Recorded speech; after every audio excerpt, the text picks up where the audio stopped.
사랑하는 여러분, 한 주간 평안하셨습니까? 이번 주 여러분 기쁜 일이 많으셨습니까? 네, 감사합니다. 교회 오시는 것이 기쁘십니까, 여러분? 네, 찬양대 오늘 좋으신가 봐요. 감사합니다. 아마 또 오늘이 사실은 뭐 이렇게 벌초로 하시는 분도 좀 계시는 것 같더라고요. 차례 앞두고 그래서 좀 안 보신 분들도 계신 것 같은데, 여러분, 저는 교회에 오는 것이 참 기뻤으면 좋겠습니다. 물론 목사니까 당연한 소리지라고 할지 모르지만 하나님이 주시는 이 신앙은 기쁨이거든요. 물론 그 안에는 눈물도 있고 또한 안타까움도 있고 갈등도 있지만 기본적으로 하나님은 그것을 통해서 우리가 기뻐하기를 원하십니다. 그래서 그 기쁨이 우리 가운데 충만하기를 원하는 거죠. 그래서 저는 교회 오시는 것이 참 기뻤으면 좋겠다라는 생각을 늘 합니다. 물론 뭐 교회 안에 기뻐할 수 있는 여러 가지 많은 것들이 있으면 좀 좋겠죠. 먹는 것도 맛있고 또 우리 아이들은 뛰어놀 수 있는 공간이 있는 것도 좋고 또 뭐 주차 공간도 여러분들이 좀 오셨을 때 딱지도 안 끄이고 이렇게 편하게 오실 수 있는 그런 것이, 그런 또 부수적인 것들도 잘 채워지면 좋겠지만 본질적으로 우리에게 기쁨이 어디서부터 오느냐, 이 기쁨의 근원이 우리 주님으로부터 오기를 저는 간절히 소망합니다. 이번 한 주간 여러분들이 아까 기쁘다고 하셨던 분들도 계시고 또 그렇지 않다라고 하신 분도 계실 텐데, 그렇다면 우리에게 주시는 이 기쁨의 근원, 그 근원은 우리가 무엇이라고 여러분들 생각하십니까? 뭐 교과서적인 대답은 당연한 거겠지만 진짜 나를 기쁘게 하는 나의 기쁨은 무엇인지 우리가 그거를 좀 살펴봤으면 좋겠습니다. 앞으로 한 2주 정도 전 동안 팀 켈러의 내가 만든 신이라고 하는 책을 좀 나누고 저희가 이제 또 하시는 분과 카톡방에서 은혜를 좀 나눴습니다. 아마 뭐 거기 안에 들어오진 않았지만 여러분들도 읽으신 분이 계실 거라고 생각을 합니다. 그 책에 보면 우리가 기쁜 삶을 누리기 위해서 얻은 것들이 때로는 우리에게 우상이 될 수 있다라고 말합니다. 이 책의 서두에 1830년대에 쓴 알렉시 토크빌이라고 하는 사람이 미국을 설명하면서 이렇게 이야기했습니다. 지금 풍요의 한 복판에서 우울한 이상기류가 시민들을 괴롭히고 있다. 풍요의 한 복판에서 우울한 기류가 시민들을 괴롭히고 있다라고 그는 썼습니다. 무슨 말일까요? 풍요라고 하는 이것, 그러니까 가난만 벗어나면 행복해지고 기쁨이 넘칠 거라고 믿었지만 사실 돌아보니 그게 신기루였다라는 것입니다. 그 이후에 미국은 2008년도, 아마 우리도 영향이 미쳤죠.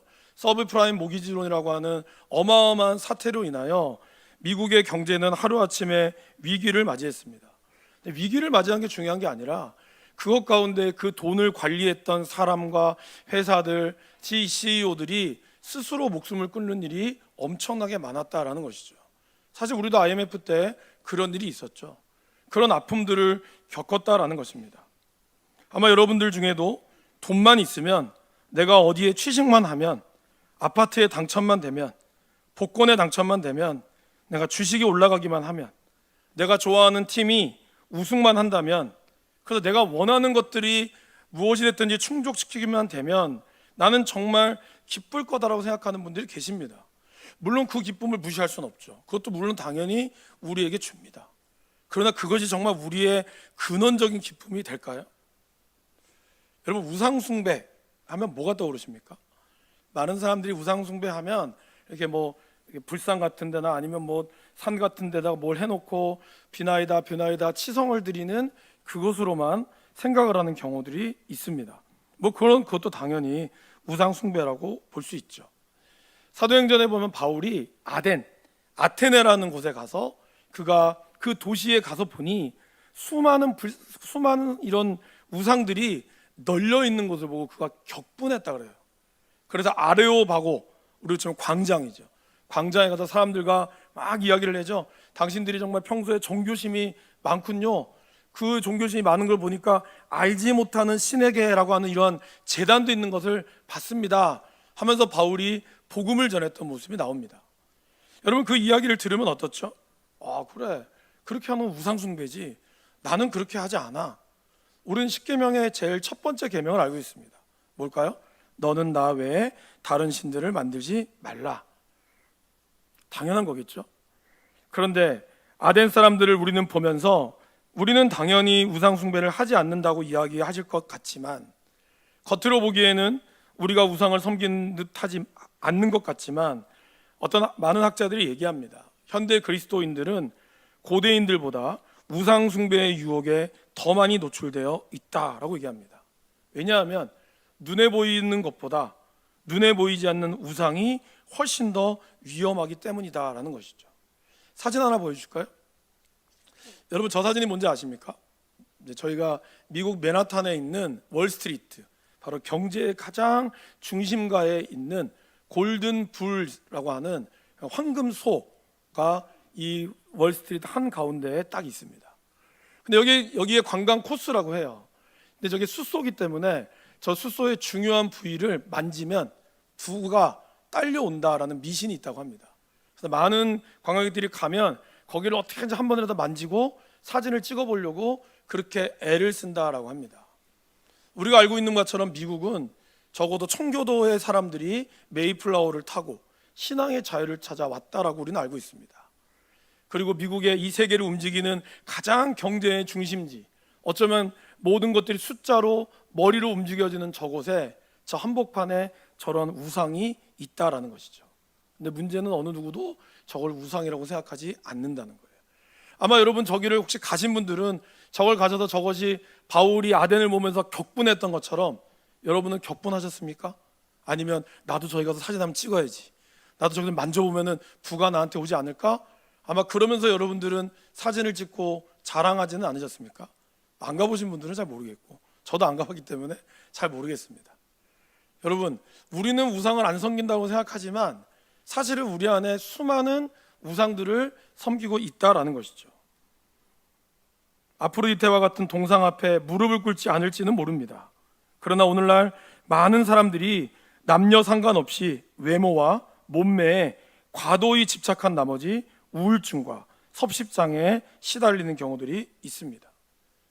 교회 다닌다면 아마 향 냄새를 맡는 것을 싫어하실 거예요. 좋아하시는 분도 계시겠지만, 신을 모시기 위한 향을 피우지 않아도 돈과 성공을 세상의 최고 가치로 삼게 되면 자녀가 그 돈과 성공의 재물이 된다라는 겁니다. 제가 예전에도 이번에도 한 말씀을 드렸죠. 서울대학교 교수님이 제가 섬기던 교회에 말씀을 전하시면서 서울대학교 안에 우울증 애들이 굉장히 많다라고. 제가 그게 정말 궁금했어요. 그래서 오늘 이제 챗GPT를 통해서 좀 설교를 준비하면서 찾아보니까 2005년도에 우울증을 경험한 서울대 학생들이 8.2%, 정신과 치료를 받은 친구가 2.5%, 3%가 자살 시도를 했다라고 합니다. 자, 그럼 여러분, 20년이 지난 지금은 2005년도거든요. 제가 궁금했어요. 2005년도가 이랬다면 2025년도는 어땠을까? 2018년도에 우울증을 경험한 사람이 11.5%라고 합니다. 2021년도에 26.2%라고 해요. 2025년도가 얼마인지 아십니까? 49.9%입니다. 자살 충동은요, 처음에 3%로 시작했잖아요. 2018년도에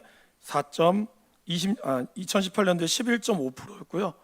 2021년도에는 22.5%라고 합니다. 자살 충동을 느끼는 사람이 그렇다는 거예요. 근데 2005년도만 하더라도 이렇게 정신과 치료를 받았어요. 2.5%는 받았어요. 근데 여기 아까 49.9% 우울증을 경험한 사람이 서울대 안에 2명 중에 1명꼴인데, 그 중에서 치료를 기피하는 비율이 얼마인지 아십니까? 71.5%라는 거예요. 그러니까 50명의 사람이 우울증을 앓고 있는데 그 중에 35명은 우울증 치료 안 받는다는 거예요. 왜 그럴까요? 속된 말로 쪽팔려서. 서울대 다니는데 서울대 다니는 애가 뭐가 걱정이야? 취업도 잘 될 텐데. 그 말 들은 게 부끄러워서. 우리 엄마 아빠 고생시켰는데 갈까 봐. 여러분, 우리가 지금 어떻게 살고 있는 걸까요? 물론 우리 아이들 좋은 대학 가고 우리 아이들 정말 잘 사는 거 보면 당연히 바라는 거죠. 근데 그들의 바람과는 다르게 왜 아이들은 그렇게 신나게 서울대학을 가고 정말 열심으로 목숨 걸고 갔는데 왜 2명 중에 1명은 우울증에 걸리고 왜 10명 중에 3명 이상은 자살을 꿈꿀까요? 그리고 그 가운데는 치료받기를 거부할까요? 그렇게 해서 이 아이들이 여러분들이 원하는, 부모들이 원하는 직장에 취업하고 어떤 기업의 대장이 되고 CEO가 되고 기업의 일꾼이 됐을 때 그들 중에 상당수는 어떻게 될까요? 성적 타락과 그 다음에 성격 파탄과 우울증과 그것으로 인하여 자살 충동을 일으킨다는 거예요. 아이들 공부 필요하죠. 저도 우리 아이들 공부 잘하기를 원합니다. 우리 아이들 정말 좋은 대학 가기를 원하고 우리 교회에서 서울대학 나왔으면 좋겠어요. 저도 그 바랍니다. 그러나 그게 진짜 제가 진짜 목표일까요? 그게 정말 하나님이 기뻐하시는 걸까요? 그것 때문에 애를 휘어잡고 그것 때문에 애를 완전히 사지로 몰아면서까지 우리가 그렇게 해야 될 이유가 어디에 있을까요? 우리도 모르게 우리 아이들을 우상으로 만들고 있다는 거예요. 우리도 모르게 우리보다 더 중요한 것들을 만들고 있다는 거예요. 칼빈은 그러한 우리를 보면서 이렇게 이야기합니다. 인간의 마음은 우상을 끊임없이 만들어내는 공장이다. 어떤 분은 그러겠죠. 우리 애는 서울대 안 갔으니까 됐습니다. 공부 걱정도 안 하고 우리는 공부도 신경 안 쓰니까 얘는 잘 살 겁니다. 천만의 말씀입니다. 아이들이 얼마나 스트레스를 받고 아이들이 외모와 아니면 자기가 가지고 있는 것에 얼마나 많은 것들을 하는지를 우리는 모른다는 거예요. 근데 아이들만이 문제가 아니에요. 사실 성인의 대부분이 거의 다 그렇다는 겁니다. 조선일보에 나오는 보니까 이것과 관련된 기사들을 제가 잠깐 훑어봤는데 자세히는 안 봤지만 거의 10명의 9명 거는 우울증적인 증상은 다 가지고 있다고 해요. 여기 계신 분들 중에도 최소한 반 이상은 그렇게 자기가 인정하지 않든 인정하든 그럴 수 있다라는 것이죠. 저번에도 말씀드렸지만 우울증이 신앙의 문제가 되는 건 아닙니다, 여러분. 우울증이 있다고 해서 그 사람이 신앙적으로 믿음이 없다고 보시면 안 돼요. 그거는 좀 약간 별개의 문제도 있습니다. 그러나 중요한 것은 오늘 우리가 우리 안에 이런 우상들을 만들어 놓고 있다라는 거예요. 이것을 우상으로 생각하지 않을 뿐이지 우리는 하나님보다 더 중요한 것들을 우리의 우상으로 만들어가고 있다라는 것이죠. 바울은 땅에 있는 지체를 죽이라라고 우리에게 이야기하면서 특별히 탐심이라고 하는 것을 우상이라고 말합니다. 더 많은 것을 탐하고자 하는 그러한 것들, 모든 중독처럼 피해자에게 자신의 진짜 덩치를 숨기죠. 여기도 돈을 벌고 싶지 않은 분은 없을 겁니다. 어느 정도 30대, 40대, 50대, 60대 되면 돈을 많이 벌기를 원하죠. 근데 우리는 얼마만큼 벌어야 만족할까요? 100만 원을 받았을 때의 기쁨과 1000만 원을 받았을 때의 기쁨이 그러면 100만 원에서 1000만 원으로 10배를 벌었으니까 기쁨도 10배가 돼야 되잖아요. 근데 여러분 10배가 되던가요? 여러분들이 1억을 벌어서 100배의 돈을 받았다면 여러분의 기쁨이 100배가 되던가요? 안타깝게도 학자들의 이야기에 따지면 오히려 반으로 준다는 거예요. 왜 이 정도밖에 안 받아? 더 받을 수 있는데 왜 이래? 내가 열심히 하고 못 받았다. 스스로 그렇게 생각한다라는 것이죠. 우리의 만족은 점점점 이 땅에서 갈망할수록 줄어듭니다. 그래서 우리는 더 채우려고 하고 더 크고 많은 모험도 불사하다가 결국 파탄에 이르는 경우들이 있는 거죠. 그러면서 생각하죠. 내가 지금 뭐 한 거야? 가족들 잃어버리고 자녀들 잃어버리고 다 떠나고 나서 나 이제 뭐 했던 거지? 내가 지금까지 했던 게 뭐지? 어떻게 이렇게 눈이 멀 수 있지? 이러한 의문이 든다라는 것이죠. 돈만이 문제가 아니라는 거예요. 다른 것들이 무엇이든지 우리의 우상이 될 수 있다라는 것입니다. 십계명을 다시 한번 살펴볼까요? 너는 나 외에 다른 신들을 두지 말라. 여기서 뭐라고 되어 있죠? 나 외는 영어로 치면 내 앞에입니다. 그러니까 내 앞에 다른 신들이라고 표현하고 있어요. 우리 앞에 수많은 하나님 앞에 수많은 많은 것들을 우리도 모르게 양산하고 있다라는 것이죠. 여기 오면 우상 숭배는 바로 그런 거라는 겁니다. 하나님 앞에 두는 것, 즉 자기보다 하나님보다 더 중요한 것이 다 우상이 될 수 있다라는 것이죠. 여러분들이 생각하는 무엇이든지 워낙 삶의 중심이자 필수여서 그것 없이는 내가 살아갈 가치를 별로 느끼지 못하고 있다면 그것이 바로 가짜 신이라는 거예요. 오늘 이제 이 설교 딱 준비하고 아침에 식사를 하는데 아내가 야구 얘기를 잠깐 했는데 제가 뜨끔하더라고요. 지금은 안 그렇지만 제가 예전에는 야구에 지잖아요. 그 집안 분위기가 어두워요. 이기잖아요. 집에 밝아요. 막 먹고. 요즘 많은 사람들이 스포츠의 결과에 따라서 집안의 분위기가 달라지는 가정들이 너무나 많다라는 거죠. 그것이 도대체 뭐길래 아이들이 아빠의 눈치를 봐야 되고 그것이 도대체 그 게임이 이긴 게 뭐길래 그 다음날 질 수도 있는데 왜 그것 때문에 우리의 가정이 문제가 생기고 왜 그것 때문에 우리의 감정이 들쑥날쑥 되어야 될까요? 이것뿐만이 아니죠. 뭐 주식하신 분들 계시겠지만 주가에 따라서 우리의 기분이 왔다리 갔다리 한다는 거죠. 도대체 그게 뭐길래 그것이 과연 우리의 자녀만큼, 내 아내만큼, 내 남편만큼 중요합니까? 여러분들이 그 운동하는 건, 여러분들이 자녀를 그렇게 하는 것들이 그것이 그만큼 여러분의 삶을 미칠 정도로 중요합니까? 그러면 그게 우상 숭배라는 거예요. 그게 우상이라는 거예요. 근데 우리는 그걸 우상이라고 생각하지 않죠. 취미생활인데, 아니 내가 좀 스트레스 풀려고 하는 건데 뭐가 문제가 됩니까? 그러나 그게 문제가 된다는 거예요. 그거를 우리는 우상이라고 깨달을 수 있어야 한다는 거죠. 그것 하나님보다 더 앞선 것들은 우리 안에 분명히 우상이라는 겁니다. 왜? 그것 때문에 우리의 인생이 망쳐질 수 있다라는 것이죠. 19세기 말과 20세기 초 유럽은 어마어마한 발전을 이뤘습니다. 그러면서 세계 곳곳에 동인도 회사, 서인도 회사, 온갖 주식회사를 설립하면서 이 동남아시아부터 아프리카 전역을 장악했죠. 어마어마한 부를 누리면서 많은 학자들이 얘기했습니다. 이제 더 이상 이제 주님이 오실 때만 남았고, 그리고 인간은 철저히 선으로만 이루어질 수 있다. 이것이 그들이 가지고 있는 아주 긍정적인, 인간은 얼마든지 선해질 수 있다라고 하는 성선설, 특별히 루소의 이런 사상이나 이런 것들이 인간의 선함을 찬양했어요. 그러면서 어떻게 됐죠? 1차 대전과 2차 대전이 터졌습니다. 인간의 존엄성이 깨졌고 6.25와 베트남 전쟁, 이런 것으로 인하여 인간의 존엄성은 철저하게 짓밟히게 되었습니다. 수많은 사람들이 아우슈비츠 수용소에서 유대인들이 이런 가스로 죽임을 당했고요. 우리 6.25만 하더라도 수많은 분들이 그러고서 가족들을 잃었습니다. 인간이 철저하게 말살되는 그것 앞에 많은 학자들이 자신들의 실수를 인정할 수밖에 없었습니다. 인간이 선이고 인간만이 이 세상을 구원할 수 있다고 하는 그들의 신이, 인간을 신으로 만들었던 그들의 모습이 철저하게 무너질 수밖에 없었다라는 것이죠. 이러한 역사적 실수에도 불구하고 지금도 수많은 학자들은 얘기합니다. 인간은 얼마든지 신이 될 수 있다. 호모 데우스. 인간은 얼마든지 선해질 수 있다라고 얘기합니다. 인간이 신의 자리를 대처할 수 있다고 얘기하죠. 사실 여러분, 그게 코로나 전까지 유발 하라라든지요, 리차드 도킨슨이라든지요, 수많은 진화론자, 이 물리학자들인지 그런 역사학자들이, 진화 역사들이 얘기했던 주장이에요. 인간은 얼마든지 조금만 교육만 잘 받으면, 그리고 도덕적으로 훌륭하기만 하면 얼마든지 인간은 선으로 유토피아를 만들 수 있다고 얘기했어요. 근데 여러분 어떻습니까? 박테리아 하나에도 인간은 어찌할 수 몰랐어요. 그 어떠한 것도 인간은 스스로의 선함을 밝힐 수 없다라는 것이죠. 오히려 인간에게 힘을 주어주니까 그들은 바벨탑을 쌓으며 자기의 이름을 높이려고 했다라는 것입니다. 이 팀 켈러의 책에 보면 자녀를 너무 갖고 싶어 했던 한 여인이 나옵니다. 좀 늦은 나이에 아이를, 그러니까 미혼이신데 아이를 너무 좋아했던 것 같아요.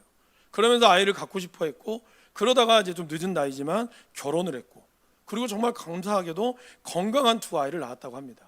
그럼 여러분, 이 여인은 그렇게 원하던 바를 낳았으니 행복했을까요? 안타깝게도 그녀는 자신이 이루고 싶은 것을 다 이루며 자신 자녀에게 완벽한 삶을 주려고 의욕이 넘쳤지만, 첫째는 심각한 정서불안의 문제를 보였고, 둘째는 늘상 분노로 가득 찬 아이가 되어버리고 말았다고 합니다. 뭐가 문제일까요, 여러분? 우리 이렇게 생각할 수 있죠. 아이를 너무 과보잉했다, 너무 과하게 키웠다, 너무 좋아했다, 이렇게 얘기할 수 있죠. 팀 켈러는 이렇게 얘기합니다. 이 여인이 자녀를 너무 많이 사랑한 게 아니라 자녀와의 관계에서 하나님을 너무 적게 사랑했다, 이렇게 얘기한다는 거죠. 저는 이 말이 너무 와닿아요. 왜 그런지 아세요, 여러분? 제가 우리 교회를 보고, 또 제가 많은 교회를 한 4-5개 교회를 하면서 신방을 하면서 어떤 걸 많이 보냐면, 성도님들이 소원이 있어요, 그죠? 그러면 정말 그 소원을 이루기 위해서 기도도 열심히 하고, 뭐 헌금생활, 그다음에 주일에 봉사, 이런 거 많이 합니다. 그러면서 하나님께 기도하죠. 새벽기도부터 해서 나와서 기도해요. 그래서 정말 그 소원이 이루어져요. 그럼 전화 옵니다. 목사님, 기도한 대로 이루어져서 너무 감사합니다. 근데 그 뒤부터 어떻게 되는지 아세요? 이 기도를 이루어진 하나님보다 이 소원에 집중하기 시작하는 거예요. 이 소원이 나에게 우상이 돼버린 거예요. 처음에는 이 소원 때문에 하나님을 찾았는데 이 소원을 이루면 이제 이 소원이 하나님을 대신해 버린 거예요. 이 사람은 이 소원이 우상이 돼 버린 거죠. 도대체 무엇이 우리를 이렇게 만들어 갈까요? 야곱은 어땠습니까, 여러분? 야곱이 그의 형 에서를 피해서 도망갔을 때 가장 첫 번째 루스라고 하는 베델이라고 하는 곳에 그는 성을 쌓죠.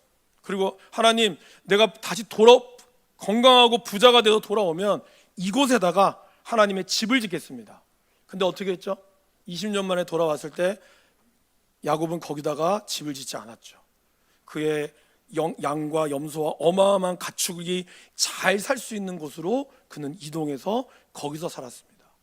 그러다가 자기의 딸이 강간을 당하고 어려움에 처하자 하나님이 그에게 나타났죠. 뭐라 그러죠? 내 이름을 야곱이라 하지 말고 이스라엘이라 하라고. 야복강가에서 그렇게 들었지만 다시 그는 하나님이 그의 이름을 다시 부여했어요. 뭘까요? 이제 네가 진짜 하나님과 겨루어 이긴다는 것은 네가 죽어야 한다는 거예요. 야곱은 그 얘기를 듣고 거기서부터 다시 나와서 베델로 갔죠. 우리도 모르게 하나님을 따라서 나아갔던 것이 우리도 모르게 우상이 돼버리는 거예요. 자녀가 필요합니다. 돈이 필요합니다. 이러면 우리 얼마나 이렇게 감사하겠습니다 해서 감사한 거 얼마 냈는지 모르겠지만 그 이후에 그것이 나의 우상이 되어버린다는 거죠. 우리의 우상은 무엇입니까? 오늘 백세에 낳은 아들 이삭이 우상이 될 뻔한 경우들이 바로 아브라함이었죠. 하나님은 어느 날 아브라함을 시험하시려고 그를 불렀습니다. 내 아들, 내 사랑하는 독자 이삭을 데리고 가서 그를 번제로 드리라. 이 청천벽력과 같은 소식을 들었을 때 아브라함은 어떻게 했을까요? 다 아시는 것처럼 이삭을 드렸죠.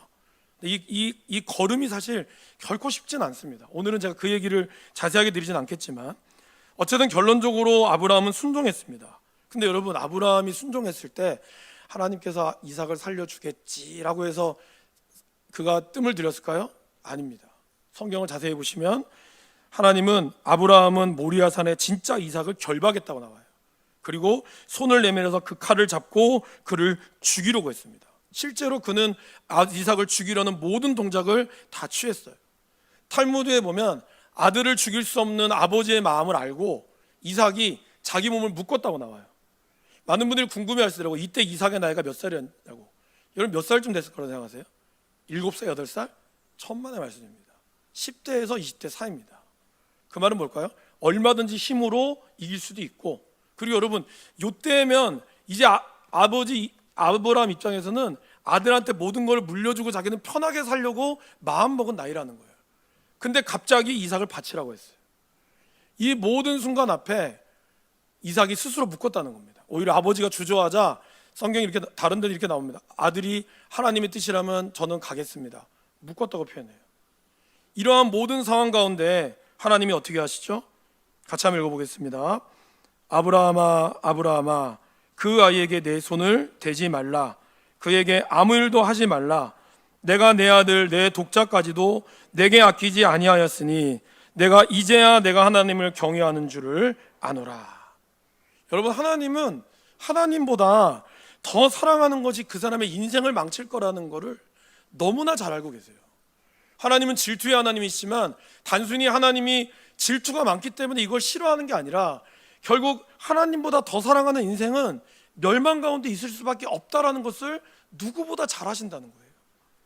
그래서 하나님은 때로는 시험을 통해 우리가 더 하나님의 사랑 안에 머물기를 원하십니다. 어떤 학자들은 이렇게 이야기합니다. 이 사건을 두고 하나님 너무 잔인하다, 너무 무자비하다, 어떻게 이렇게 할 수 있느냐. 그러나 하나님은 오히려 사랑하는 자녀일수록 더욱더 고난으로 몰아가십니다.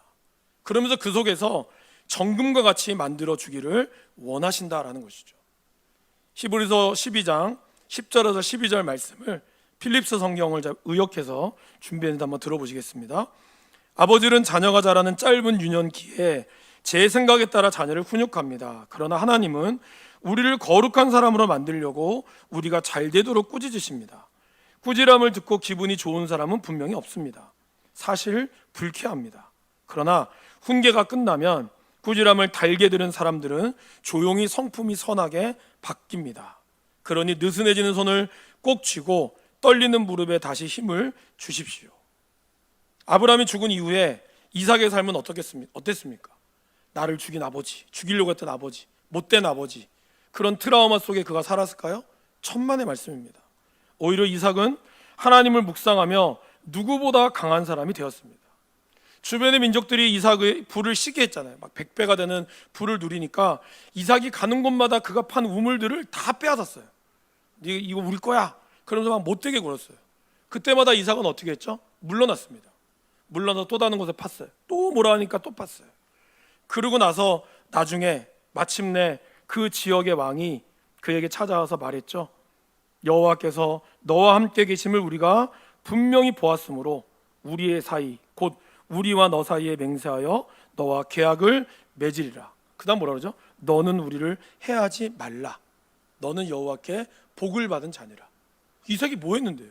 이삭이 뭔가 대단한 군대를 일으켰습니까? 아닙니다. 단지 그는 하나님의 일하심 가운데 순종했을 뿐이에요. 그것이 바로 아브라함이 그의 아들 이삭을 바쳤을 때 하나님께서는 그 건강한 사랑이 회복되니까 하나님은 아브라함뿐만 아니라 이삭의 삶도 가장 풍성하게 만드셨다라는 것이죠. 우리가 하나님의 사랑이 온전해지면 하나님은 그 사랑 가운데 그분이 우리가 이 땅에서 부르는 모든 사랑도 온전하게 만드신다라는 것입니다. 근데 여러분, 이 이야기의 가장 중요한 핵심은 바로 하나님이십니다. 왜냐하면 하나님께서는 이와 똑같은 상황에서 아브라함처럼 유일한 독생자 예수 그리스도를 우리를 위해 기꺼이 내어주셨기 때문이라는 거죠. 바울은 이 사건을 기억합니다. 아브라함의 했던 사건과 예수님의 사건을 기억하면서 로마서 8장 32절에 그는 이렇게 이야기하죠. 자기 아들을 아끼지 아니하시고 우리 모든 사람을 위하여 내주시니가 어찌 그 아들과 함께 모든 것을 우리에게 주시지 아니하겠느냐. 아브라함아 아브라함아 내가 내 아들 독자까지도 내게 아끼지 아니하였으니. 우리 하나님은 자기 아들을 아끼지 아니하시고 우리를 위하여 모든 것을 내주셨다라고 이야기합니다. 바로 아브라함을 통해서 하나님은 그분의 사랑, 하나님의 그 독생자를 주기까지 우리를 사랑하시는 그 사랑을 우리에게 보여주셨다는 거예요. 그리고 우리가 그러한 예수님을 믿을 때 우리는 우리 안에 있는 이삭과 같은 가장 소중한 것을 기꺼이 드릴 수 있다라는 것이죠. 오늘 본문의 말씀입니다. 그러므로 너희가 그리스도와 함께 다시 살리심을 받았으면 위의 것을 찾으라. 그리고 2절에서도 뭐라고 얘기하고 있죠? 위의 것을 생각하고 땅의 것을 생각하지 말라. 사도 바울은 진정한 기쁨을 위해서는 우리의 기쁨이 이 땅이 아닌 하늘에서 찾아야 된다는 것을 말하고 있습니다. 오늘 제목인 이 기쁨을 나타내는 단어가 바로 조이죠. 기쁨이라는 단어 여러 단어가 있는데 특별히 조이를 제가 선택한 이유는 조이의 뜻이 기쁨이라는 뜻이지만 환경과 상관없이 기뻐한다라는 뜻으로 쓰입니다. 그래서 많은 이제 기독교 교육에서 조이라는 이 영어 단어를 이제 그냥 일종의 잘 이해하기 쉽게 삼행시처럼 만들었어요. 조이가 어쩔 때 우리가 진정한 조이를 누릴 수 있을까?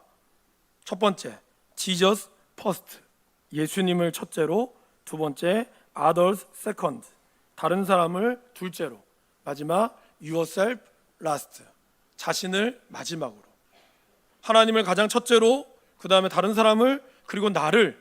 그렇게 될 때 우리 안에 진정한 기쁨이 생긴다라는 것입니다. 내 안의 우상을 제거해야 됩니다. 하나님보다 앞서는 이 어떠한 것이라 할지라도 그러한 이삭을 내가 참아 놓지 못하는 내 유일한 나의 기쁨이었던 이것을 주님 앞에 내려놓아야 한다는 것입니다. 그리고 그곳에 그리스도의 사랑을 심어야 돼요. 왜냐하면 우상이란 건 잡초와 같거든요. 한번 뽑았다고 없어질까요? 그렇지 않습니다.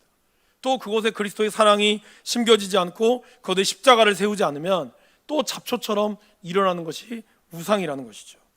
그러기 위해서는 늘 하나님 앞에 우리 자신의 회개가 있어야 합니다. 그러나 여러분, 이 회개는요 두려움에 기초한 회개가 아니에요. 여러분들이 오늘 나오셔서 회개의 기도를 드렸습니다. 회개 기도 왜 들으셨어요? 안 하면 혼날까 봐? 그것이 두려움에 의한 회개라는 거예요. 하나님은 그런 회개를 사실은 너무 안타까워 하시는 거예요. 매 맞을까 봐, 혼날까 봐. 근데 그런 두려움에 기초한 회개는요 또 죄를 저지를 수 있는 가능성이 매우 높아요. 그럼 우리의 회개는 어떠해야 될까요? 우리의 회개는 하나님의 희생적 고난과 그 사랑이 묵상되어져야 되는 거예요.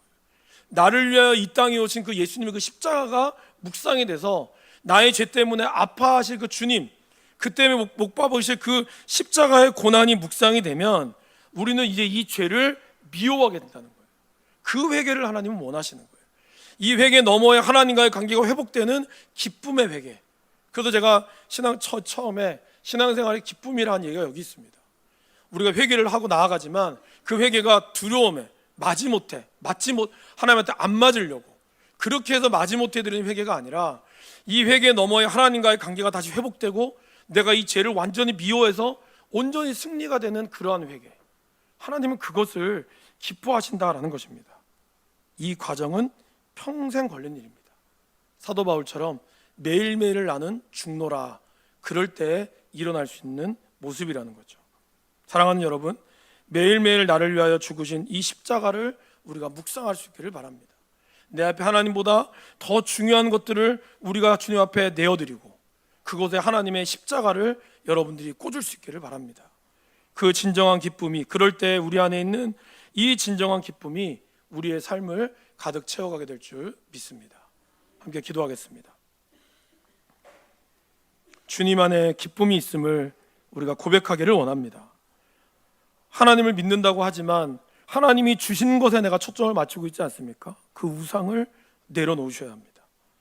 그리고 정말 하나님 안에 주님과 함께하는 그것이 나에게 가장 큰 기쁨이고, 그러기에 하나님이 주시는 자녀가 나한테 기쁨이고, 이 아이의 성적인 문제를 떠나서 이 아이 자체가 나에게 존재의 기쁨이고, 내가 가지고 있는 돈 자체가 나를 우상으로 만드는 것이 아니라 하나님이 주는 그러한 것으로 인하여 내가 기뻐할 수 있고, 그러기에 얼마든지 기꺼이 주님 앞에 내가 내어드릴 수 있는 그것이 바로 우리가 이 우상을 이기는 방법입니다. 내 안에 십자가로 채워지게 하여 주시옵소서라고 우리의 다음 세대를 위하여 함께 기도해 주십시오. 아까 제가 처음 얘기했지만 이 수많은 젊은이들이 그런 우울증과 그 모습에 사로잡혀 있습니다.